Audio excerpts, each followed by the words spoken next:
இது பார்த்தீங்கன்னா ஃபுல்லாக பூச்சி அரிச்சிட்ருக்கு.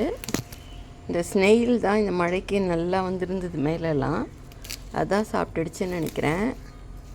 அதனால் இப்போ நம்ம ஃபுல்லாக இலையெல்லாம் உருவி விட்டுடலாம். கீழே செடிக்கே போட்டால் உரமாயிடும். ஒரு இலை உடம்பு பாருங்கள், எல்லா இடத்துலையும் கடிச்சு வச்சுருக்கு. அது தொடவே கூடாதுன்னு சொல்கிறாங்க. அது போனதை நம்ம சாப்பிடக்கூடாது. அதனால் ஃபுல்லாக எடுத்துட்டு திருப்பி துளிர வந்ததுன்னா கீரை நமக்கு சமைக்கிறதுக்கு யூஸ் பண்ணிக்கலாம்.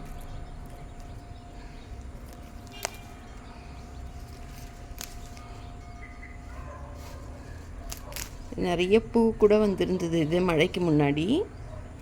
இப்போ பார்த்திங்கன்னா ஃபுல்லாக பூச்சி சாப்பிட்ருக்கு.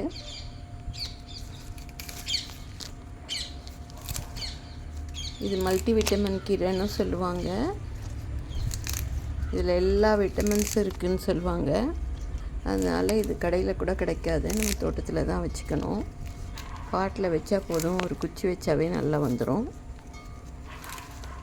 கொஞ்சம் சிறு இனிப்பாக இருக்கும் கீரை. கொஞ்சம் வெள்ளை வெள்ளையாக இருக்குது. ஃபுல்லாக பூச்சி கடிச்சிருக்கு. அந்த நெத்தை தான் நினைக்கிறேன், அதுதான் இருந்தது செடி மேலே.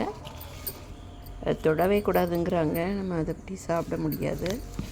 அதில் எல்லா கீரையும் உருவி விட்டு கொஞ்சம் கட் பண்ணி விட்டோம்னா துளிர் வரும் புதுசாக. அதை நம்ம சமைக்க யூஸ் பண்ணிக்கலாம்.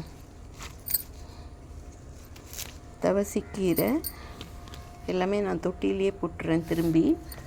அப்போ திரும்ப அது எருவாயிடும் செடிக்கு.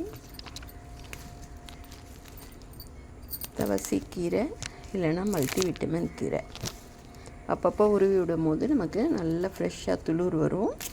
நம்ம சாப்பிட்றதுக்கு யூஸ் பண்ணிக்கலாம். இப்போ இந்த மழைனால் நிறைய பூச்சிங்க வந்திருக்கு. அதனால் இப்போ நான் கீழே தொட்டிக்கே உருவி போட்டுப்பேன். இதுக்கப்புறம் வர கீரையை நம்ம சமையலுக்கு யூஸ் பண்ணிக்கலாம், சாப்பிட்லாம்.